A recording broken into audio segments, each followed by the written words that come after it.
What if you didn't have to choose between building muscle, improving endurance or agility, and improving mobility?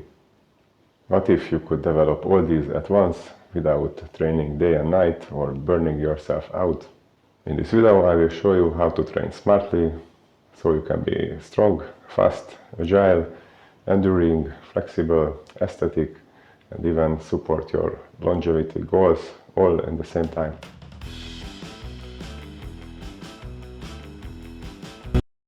Hi, my name is Mihály Sáfrán. I came from Hungary.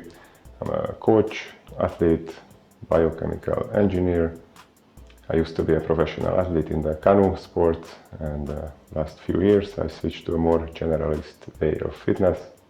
I really enjoy this way of doing fitness. I can still improve in multiple areas and I just love it. Before we go further, let me clarify that I will not offer you a miracle method which will make you a world-class athlete in multiple disciplines in 1 week. So you won't be able to run the 100 meters under 10 seconds or the marathon under 2 hours and at the same time lifting 500 kilograms in a deadlift. At the elite level, specialization is necessary. However, I believe most people can still improve significantly in multiple areas. For sure, everyone has a lot of untapped potential in their body, in their fitness, so you can still improve for months and years to reach a well-rounded fitness. For me, it's also totally fine if you have a favorite type of sport and you want to focus on that. But still, in this case, more versatility might be useful. I believe most people need a diverse, well-rounded training system so they can stay healthy and capable in the long run in multiple areas in life or in sports. So if you are not aiming for international gold medals, just want to be functionally fit in various ways, then keep watching.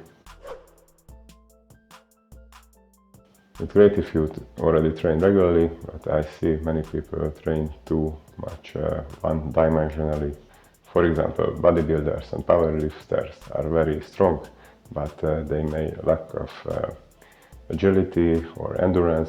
They are not famous about running marathons every month.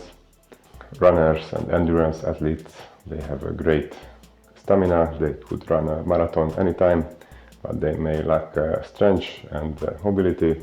Or the ballet dancers, they have incredible flexibility, but they may lack strength and endurance as well.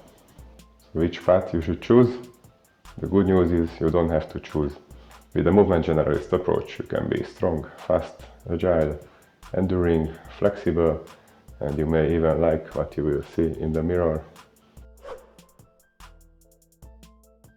So the big secret is smart programming. If you combine your workouts well, you can develop in multiple areas parallel at the same time. But if you do it chaotically, it may lead to lack of progress or even injuries. So a structured approach is a key. If you have a structured training program instead of a chaotic one, then it will be sustainable and enjoyable in the long run. In the next few minutes I will explain you a few key principles for the movement generalist fitness, which was working well for me and for my clients as well. First of all, have one primary goal, or maximum 2 or 3 can also fit. Have secondary goals and tertiary goals, maybe 3-5 secondary goals, and can be up to 8-10 tertiary goals. And training mainly for the primary and secondary goals can indirectly improve your tertiary goals as well. Next, identifying your strengths and weaknesses.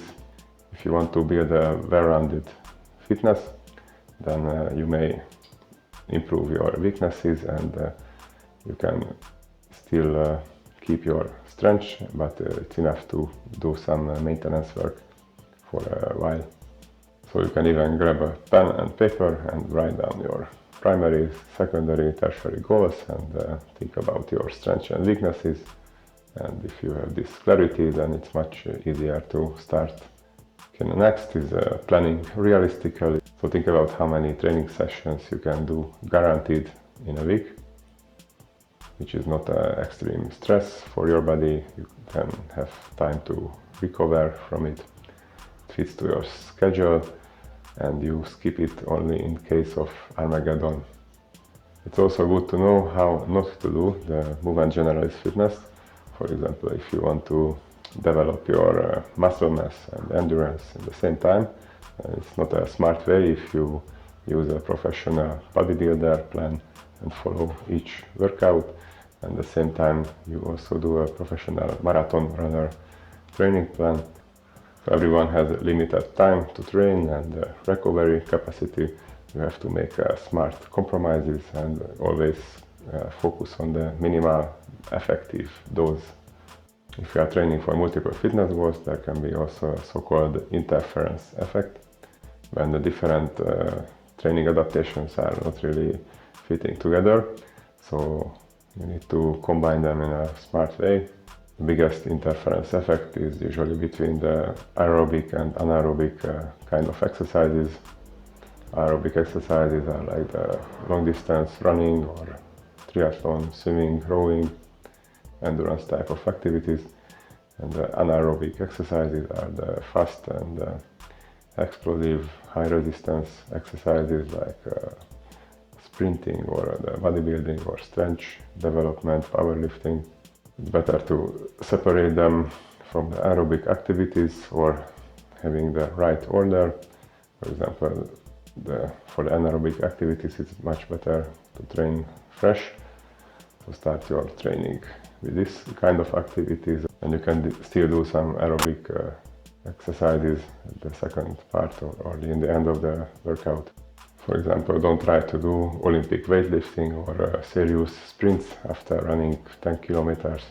So the right order is always doing the highly technically demanding exercises or anaerobic exercises first, like sprinting, Olympic weightlifting, jumping, or learning new skills like a handstand or doing some crazy balancing in high elevation. It's also smart to develop maximal strength first, and later on you can still do some bodybuilding exercises with higher repetition ranges or the endurance type of activities at the end of the training.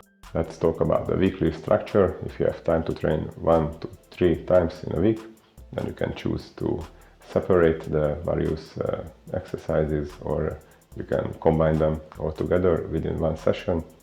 But keep in mind the right order, so start with the heavier, more technically demanding or more explosive exercises and progress to more simple exercises like building endurance or building muscles. And you can use the same approach within 1 week. So in the beginning of the week, it's better to develop the maximal strength and explosiveness, speed. And later on, you can focus more on the bodybuilding or endurance. And I give you a bonus tip: when you have time to train 1 to 3 times per week, instead of the traditional 1-week training cycles, you can think in 2-week cycles. So this way you can practice each fitness skills with more volume. And if you have time to train 4, 5, 6 times a week or even more, then you have plenty of room to choose. In this case, it's always smarter to separate the various fitness goals as much as possible. So for example, doing a strength-based workout, then you can do a speed workout, and later on you can do endurance or a separate bodybuilding session. And the not so physically exhausting but highly technically demanding exercises, you can still practice 5, 10, 15 minutes before each workout. The next key point is that strength is a foundation. If you are stronger, everything is easier. Like I said in one of my previous videos, you can watch it here on the YouTube. In most sports, it's very useful if you are stronger. It doesn't mean a big, bulky size, just being relatively strong to your body and having a good maximal strength. So I highly recommend to everyone doing strength training 1 to 4 times per week. Okay, the next key area is building endurance. Endurance type of activities are crucial for having a healthy circulatory system and heart, mitochondrial network, and it all support longevity. So I recommend to do 1 to 3 times in a week some kind of endurance type of training as well. You can do it alone, so as a separate training, or finishing your strength-based workout with some endurance activity. And don't forget about the speed. It's also a very important fitness skill. So if you are lifting heavy weight with a slow speed, or if you are running long distance, you are also kind of slow, but you can also move fast, and it's beneficial in everyday life to avoid accidents or react faster in any situation. And not to mention, in most sport activities, also useful if you are faster. Okay, the next is a skill training. It's a big group of exercises. Here you can include, for example, the handstand or balancing or any kind of coordination exercises. It's also good to have them in a high level, and they are not so physically exhausting, so you can even practice them every day. For example, in the beginning of a workout, or I like very much this movement snack approach. I also made a separate video about this topic. So during the day, anytime, you can do a few minutes of skill-based mini workout. For a well-rounded fitness, it's also very important to have good level of flexibility and good mobility in your joints. In these exercises, you usually need a high mental focus, but it's not so exhausting physically. So you can use it, for example, in the warm-up part of the workout, or in the cool-down after the main workout. And you can also develop flexibility and mobility with the movement snack exercises. And there is a secret cheat code, probably you've heard about it. If you do strength training, resistance training with a nice demanding technique in a full range of motion, it's very beneficial for your joint mobility. This way you can kill 2 birds with 1 stone.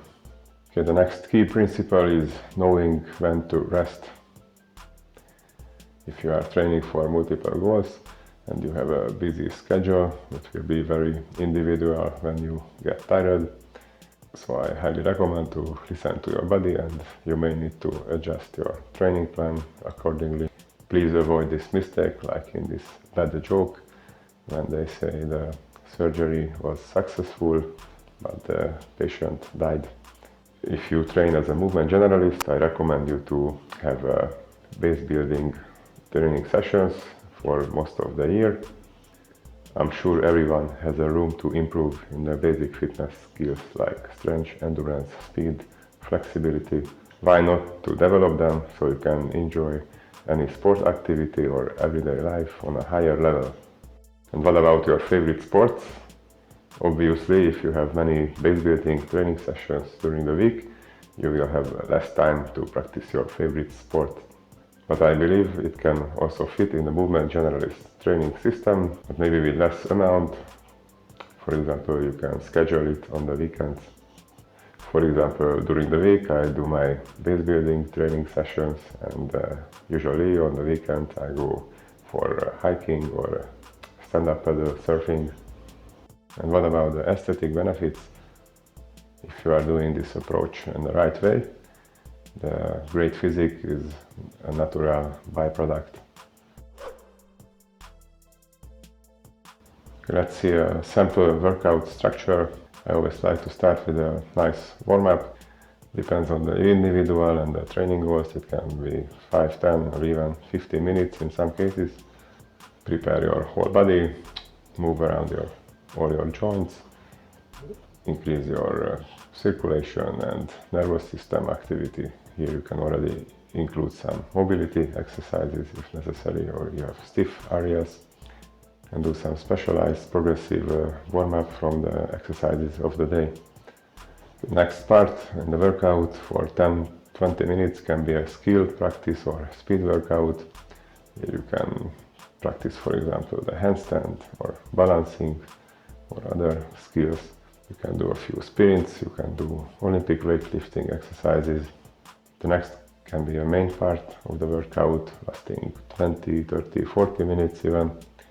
Here you can include the strength exercises with a long rest period, the bodybuilding exercises, or the endurance if it was your goal. At the end of the session, for 5-10 minutes, you can do a simple cool down, whatever feels good, or you can here include your accessory exercises, mobility exercises, or breathing, stretching if you like this. I have trained like this for years and my results speak for themselves. I'm kind of strong, fast, enduring, flexible. Okay, not like a ballet dancer, but you were not seeing me 10-20 years before. And some people say I'm even looking good. For example, I could improve my personal best in many strength exercises. I could learn new calisthenics skills. Over 35 years old. And about the endurance, I could still manage to finish in the top 10 or once even winning an OCR obstacle course race.